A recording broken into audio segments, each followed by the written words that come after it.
we make. So unwrap a smile, because today we bake. The kitchen is the heart of your home. Follow your heart and fall in love with your kitchen again. At Cross Cabinets, Nancy will work with you to design and create the kitchen of your dreams. Cross Cabinets are custom built to last a lifetime. Call for a consultation today. Welcome back. We are here with Alan Valenzuela from Alliance Physical Therapy. He's going to get us moving this morning. Last time you were here, Alan, you gave us some exercises for hip pain. Today you're going to add to that, right? I am. I'm going to add some exercises that are a little more aggressive than what I showed last show. I'm not particularly personally fond of these. And yet you're going to put us through them. And you'll see why in a second. But this is the point of why we should be doing these type of activities, because we lack the normal functional mobility that we should have, and that creates pain. Okay. And so if you do some of these activities, and you don't have to do them with weights. These are done a lot in the gym with weights, but you can do these without weights to just improve the mobility of your pelvis, your low back mechanism. Okay. Yeah. I asked you last time you were here if this hip pain and stiffening, I guess, if you will, is part of what happens when you run. If you don't do circuit training, if you do the same exercise over and over and over, even though it's beneficial to you in some ways, it's hurting you in other ways, isn't it? Because you're not utilizing all of your muscles? I don't know. I think circuit training, I like circuit training personally. The question is whether you're doing enough dynamic movement to improve the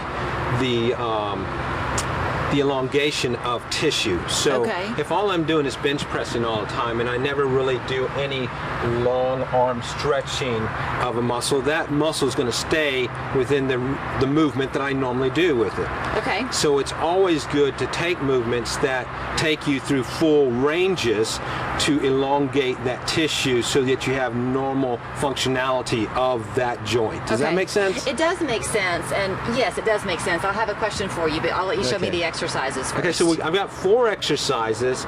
Now, my favorite exercise here is the squat, and we'll do it last, and I do those regularly with weights. And before I do my squat, I do some warm-up exercise, so that's what this is going to be. Okay. But the first one we're going to do, and the one I want to lead out with, is actually, it affects your pelvis, it affects your hips, but it's a simple toe touch. In the gym, if you're using weights, we'd call it a deadlift. Okay. Now, the more your knees are straight, the more you're going to feel this in your hamstrings. So it's going to look like this, pretty much. Okay. My back is straight, back straight, I touch, and I'm coming up. Now, that strains my hamstrings very badly, and it's a really horrible feeling. It's a nerve stretch. So you don't have to feel bad if you can't get all the way down. So, and not just that, you'll want to start knee bent. Okay. And you can see how much further I can get by doing that. So it's a slow movement again. We're just going. Okay. And as you get better with it, you can straighten those knees out, and you'll feel more and more pull in those hamstrings and glutes. When you start doing this at home, the key is to keep that back straight? So here's the thing. So when I just did it, I did a little more arch on the second time. Yes. So either way, so if I'm stretching, I'm doing a forward flexion of the trunk, then there's more stretch up the spine.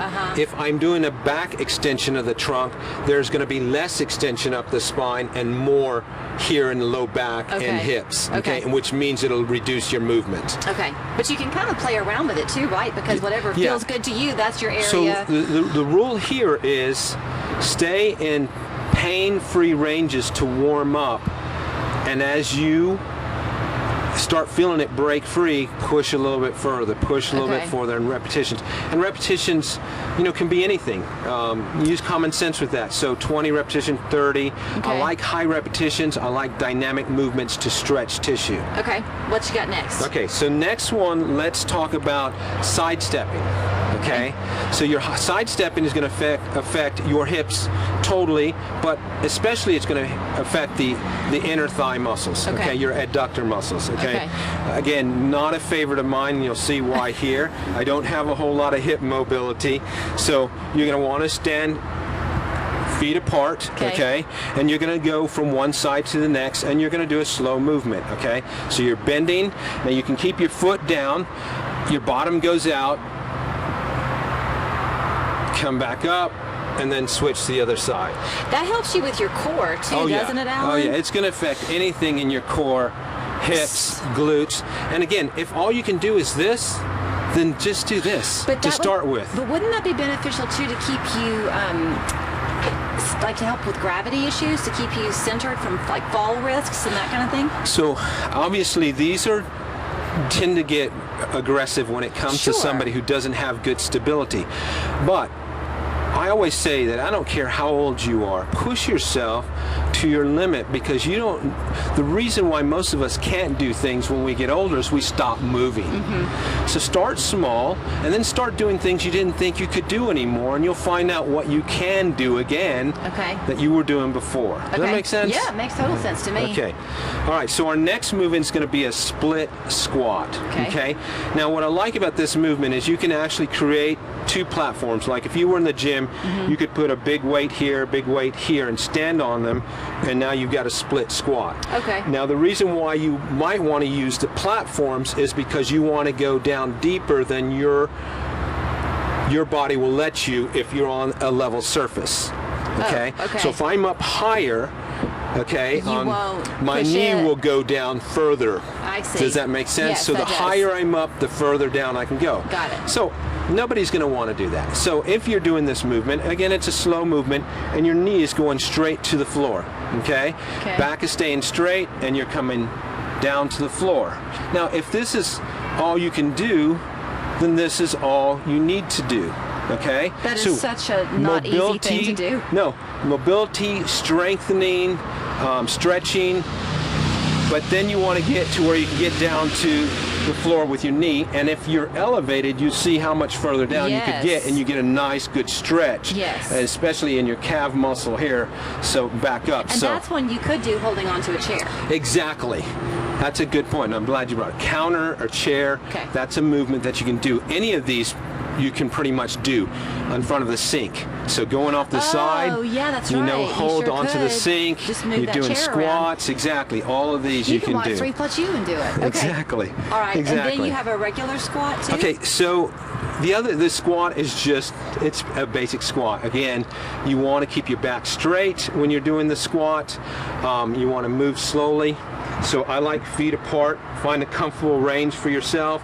I like wider, because wider really kicks in those glutes and really stretches those internal rotators as well.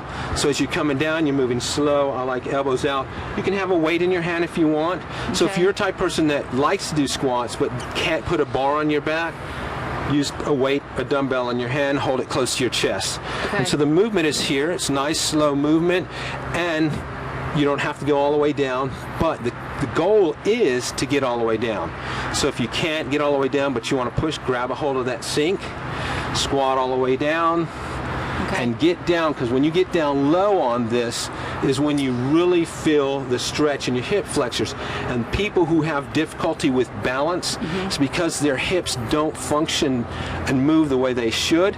And that is the #1 exercise that you can do to mobilize your hips so that you have better stability when you're walking. Okay, so I talk a really good game, and I'll fully admit it. I am like everybody watching probably, my day is jam-packed full of stuff. Right. I have a to-do list when my morning starts. Maybe if I'm lucky, I do half of it. And I am not good to stretch. Yet, my 90-year-old mother every day begins her day with 45 minutes of physical therapy that she's been doing over the years. She just does it habitually. I guess that's the OCD in her coming out. But in watching you, I'm thinking, okay, I won't do it in the morning before I leave for my day. But I could do this while I'm cooking supper. I could do this when I'm watching a TV show with my husband at night. These are things you can do easily within your home, correct? They are, and they're things you can do at work, even for that matter. So, but here's what I say to what you just said. it's got to be your health has got to be your number one priority. That's right. That's right. So not to go above what you just said. I got up at 5 this morning knowing I was going to do the show with you. I started my workout at 5:30. I finished my workout at 7. And then you were here. I prioritize that time, and I do every morning, because I know that I can't function if I'm not on the top of my game. But the point is, as we give you Alan's contact information, you can prioritize your day in whatever means works for you. Yeah. If you can't get up at 5 o'clock, but you can do it at 7 o'clock at night, as long as you're finding time to move in your day, make it work for you. 10 locations of Alliance Physical Therapy. NoPainPT.com is the website, and there is their phone number as well. As Alan has said before, they're direct access, so you can make an appointment on your own. We're back after this.